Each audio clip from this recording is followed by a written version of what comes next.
Coba lihat Pak Jokowi ya. Saya suka nangis loh. Beliau tuh sampai kurus loh. Mikir kenapa? Mikir kita loh. Mikir rakyat loh. Masa masih ada yang mengatakan Jokowi kodok lah. Orang itu benar-benar tidak punya moral.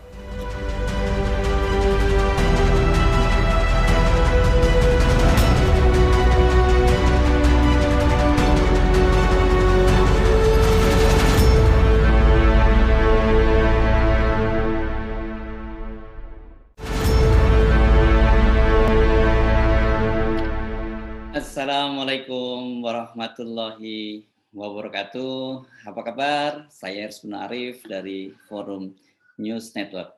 Senang sekali masih terus bisa menjumpai Anda semua. Ayo, siapa yang sering menjuluki atau menyebut nama Pak Jokowi sebagai kodok atau si kodok? Bahkan ada yang lebih membuat singkatan begini, Jokodok. Ayo ngaku, angkat tangan. Mulai sekarang, berhentilah ya Anda menjuluki apalagi memanggil Pak Jokowi dengan si kodok. Pertama ini, Anda akan membuat Presiden RI kelima, Ibu Megawati bersedih dan menangis. Ini saya serius, saya bicara ini. Kedua, Anda itu bisa dianggap menghina Pak Jokowi sebagai lambang negara. Yang ini salah kaprah. Presiden itu bukan lambang atau simbol negara. Tidak ada ketentuannya dalam undang-undang. Simbol negara itu sebagaimana diatur dalam pasal 36A Undang-Undang Dasar 1945 adalah Garuda Pancasila dengan semboyan Bhinneka Tunggal Ika. Nih, jadi nanti kalau Anda ketemu seorang petugas negara, apa Satpol PP, polisi atau tentara yang menyebut bahwa Anda dianggap menghina simbol negara karena Anda menghina Pak Jokowi, Presiden Jokowi, itu sebenarnya secara hukum salah, tidak ada ketentuannya. Tapi kalau membuat Bu Megawati sedih bahkan sampai menangis itu betul, itu ada faktanya. Nah, coba kita simak bagaimana ketika Bu Mega menyampaikan keluh kesahnya itu saat menyampaikan sebuah pidato di Bali. Coba lihat Pak Jokowi ya. Saya suka nangis loh. Beliau tuh sampai kurus loh. Mikir kenapa? Mikir kita loh. Mikir rakyat loh. Masa masih ada yang mengatakan Jokowi kodok lah. Orang itu benar-benar tidak punya moral. Pengecut, saya bilang. Biarin mantep dah. Saya dibully juga gak takut kok. Coba datang berhadapan. Jantan kamu. Kita mesti jadi berkelakuan sebagai warga negara yang punya etika moral. Jangan sembarangan. Ibu Megawati tadi menyampaikan ketika memberi sambutan pada peletakan batu pertama pembangunan perlindungan Pura Besakih. Ini Pura Besakih ini bagi Anda yang sering ke Bali pasti tidak akan pernah melewatkan tempat ini ya, tempat wisata ini, walaupun salah satu tempat suci umat Hindu di Bali, tapi ini menjadi salah satu destinasi wisata di Bali. So, mulai sekarang kalau Anda mau mendengar ucapan Bu Mega, mau mengindahkan permintaan Bu Megawati tadi, tidak boleh ya panggil lagi Pak Jokowi si kodok. Kalau pakai julukan dari Bu Mega, pada waktu itu sih sebutannya si krempeng. Atau kalau mau lebih keren lagi, Bu Mega menyebutnya Pak Jokowi itu sebagai petugas partai. Itu kalau Anda adalah pendukung PDIP. Tapi saya nggak tahu apakah ini maksudnya olok-olok ya pada Bu Mega itu. Pada waktu pencapresan tahun 2014 itu Ibu Megawati menyebutnya Pak Jokowi sebagai si krempeng tapi bertenaga banteng. Sebutan itu dia ucapkan dalam sebuah temu kader di Surabaya itu pada tanggal 17 Maret 2014. Jadi menjelang pelaksanaan Pilpres. Pada waktu itu Jokowi ditunjuk sebagai capres dari PDIP. Sekarang saya kasih si krempeng ini, itu ucapannya dari Bu Mega. Tapi dia bertenaga banteng. Itu Bu Mega menyampaikan sambutan itu di Stadion Olahraga Pancasila Surabaya. Nah, kalian meminta memberikan Jokowi dan itu sudah saya berikan. kata Bu Mega. Kita masih ingat ya, menjelang Pilpres 2014 itu kan setelah SBY menyelesaikan masa jabatan untuk kedua kalinya selama 2 periode, itu pada waktu itu dianggap momentum yang sangat tepat, sangat baik bagi Bu Mega untuk mencalonkan kembali sebagai calon presiden setelah sebelumnya selalu kalah ketika bersaing dengan SBY. Tapi pada waktu itu, lembaga survei, opini media, dan juga para pengamat itu memberikan opini yang menyudutkan Ibu Mega. Jadi mereka waktu itu mencoba fight accompli sekaligus meyakinkan Bu Mega kalau dia maju maka akan kalah lagi dan dampaknya juga partai PDIP akan kena imbasnya, suaranya akan merosot sangat jauh. Kalau PDIP mau jadi partai terbesar, begitu pada waktu itu opini yang coba didesakkan kepada Bu Mega, sekaligus menjadi pemenang pemilu dan juga mendapatkan menang Pilpres, maka yang harus maju adalah Jokowi. Barangkali latar belakang ini yang membuat Bu Mega kemudian menyebut sebagai Jokowi sebagai si krempeng. Masih ada kekesalan lah karena di fight accompli dan harus mendukung pencalonan Jokowi. Coba sekali lagi perhatian kalimatnya. Kalian meminta memberikan Jokowi, sudah saya berikan. Jadi artinya harusnya sebagai ketua umum partai, Bu Mega lah yang menentukan siapa yang akan menjadi calon presiden. Tapi karena tadi katanya karena diminta oleh para pendukungnya, diminta oleh media, diminta oleh lembaga survei, diminta oleh para pengamat, akhirnya Bu Mega memberikan Pak Jokowi sebagai calon presiden. Benar, Pak Jokowi terpilih menjadi presiden pada periode 2014-2019 dan kemudian terpilih kembali pada tahun 2019-2024. Tetapi pada 2014 suara PDIP nggak terlalu signifikan, tidak melonjak seperti yang digambarkan oleh lembaga survei maupun pengamat. Katanya kalau mendukung Jokowi maka suara atau perolehan suara PDIP akan melonjak sangat tinggi. Situasi yang sama itu kelihatannya bakal terulang kembali pada Puan dan Ganjar nih. Kalau Anda mulai lihat ya, naga-naganya mulai sama. Ini Ganjar itu mencoba mengambil track atau jalan yang sama seperti Jokowi. Ini sekarang mulai nih, dalam beberapa pekan belakangan ini mulai bermunculan hasil-hasil survei yang menyebutkan tiba-tiba elektabilitas Ganjar itu sangat tinggi, bahkan tertinggi. Nah, sebaliknya Puan itu paling rendah, sangat rendah. Padahal kan kalau kita amati, Puan ini sudah bekerja sangat serius. Balihonya bertebaran di mana-mana. Jadi sekarang ini bahkan kalau Anda berjalan-jalan terutama di pelosok Jawa Tengah gitu dan Jawa Timur, itu sampai di pelosok-pelosok desa itu ada baliho-baliho Puan. Tapi baliho inilah belakangan ini yang jadi bahan bulian, jadi bahan olok-olok di media sosial. Jadi realitasnya kelihatannya Megawati atau keluarga Trah Soekarno akan menghadapi satu pola yang sama dengan Pilpres 2014. Megawati dan Puan itu dipastikan akan kembali di fight accompli. Tergantung sekarang Bu Megawati apakah berani melawan arus opini publik, melawan arus opini yang coba dibangun oleh tim Ganjar dengan mengerahkan lembaga-lembaga survei. Nah, nanti mari kita lihat. Ini kok isunya jadi mengelantur ke Bu Mega, padahal fokus pembicaraan kita adalah soal olok-olok terhadap Pak Jokowi sebagai si kodok. Ngomong-ngomong dari mana ya asal mulanya Pak Jokowi ini dapat julukan atau panggilan julukan si kodok? Kalau kita coba googling, julukan ini ternyata bersumber dari hobi Jokowi memelihara kodok. Oh, ternyata bukan hanya kodok ini. Pak Jokowi juga senang memelihara anak kodok alias kecebong. Hobi itu menurut pengakuan Jokowi sudah dia tekuni sejak menjadi wali kota di Solo, berlanjut ketika dia menjadi gubernur DKI Jakarta dan kemudian ketika dia menjadi presiden Republik Indonesia dan pindah ke Istana Bogor. Jokowi mengaku menikmati suara kodok yang berbunyi di tengah malam, dia bikin nyenyak tidur ya.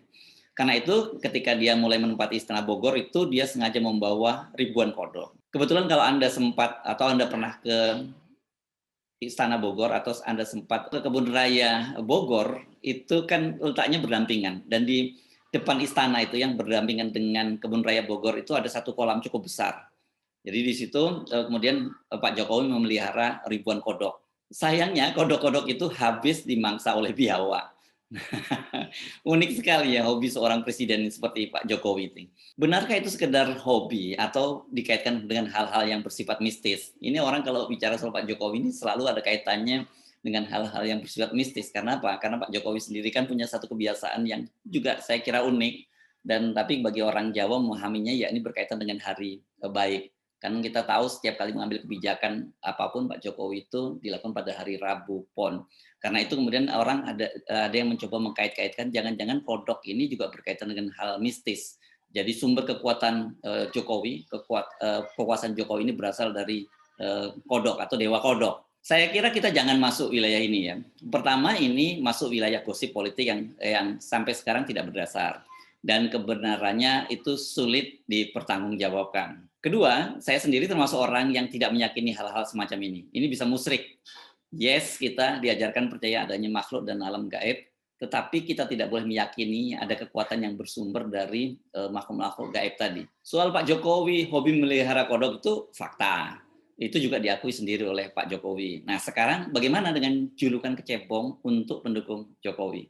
Kelihatannya itu dikaitkan dengan hobi memelihara kodok tadi. Kecebong itu adalah anak kodok. Jadi wajarlah kalau kemudian pendukung Jokowi dijuluki sebagai kecebong.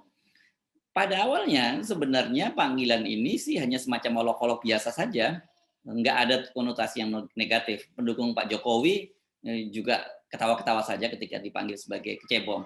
Tetapi sekarang justru julukan kecebong dan kemudian lawannya itu kadrun itu menjadi semacam simbol perpecahan di dalam bangsa ini.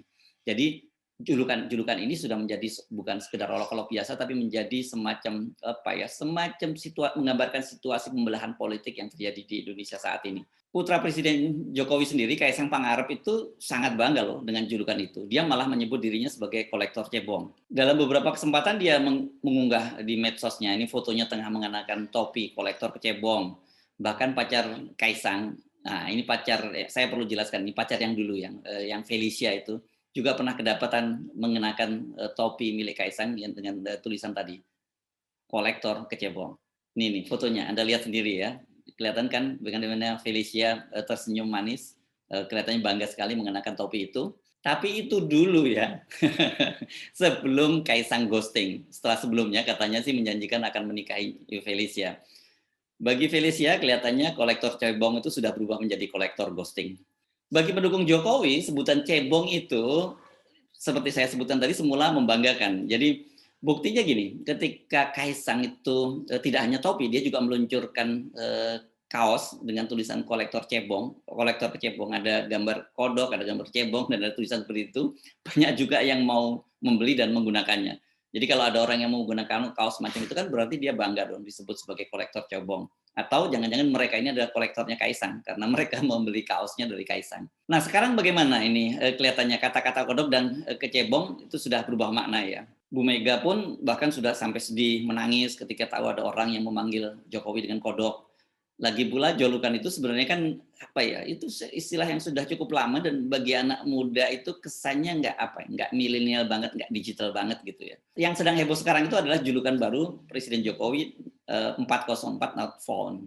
Sebagai generasi kolonial barangkali istilah not found alias tidak ditemukan itu terasa asing bagi Bu Mega. Saya sendiri banyak ditanya oleh sejumlah tokoh senior tuh.